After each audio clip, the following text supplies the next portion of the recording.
உளையான சேற்றினிலே நான் உழன்று கிடந்தேன். உன்னதத்தின் தேவா என்னை உயர்த்தி வைத்தீரே. பேரோ புகழோ தேவையில்லை, பேர் சொல்லி அழைத்தவன் நீர் போதும். பேரோ புகழோ தேவையில்லை, பேர் சொல்லி அழைத்தவன் நீர் போதும். என் தேவா என் ராஜா உம் கிருபை போதுமே.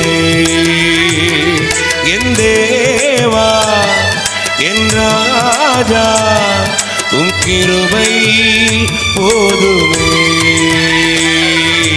நீர் என்னை தேடி வராதிருந்தார் நான் அன்றோ மரிச்சிருப்பேன். உம் கிருபை என்னில் கராதிருந்தார் நான் அன்றோ அழிஞ்சு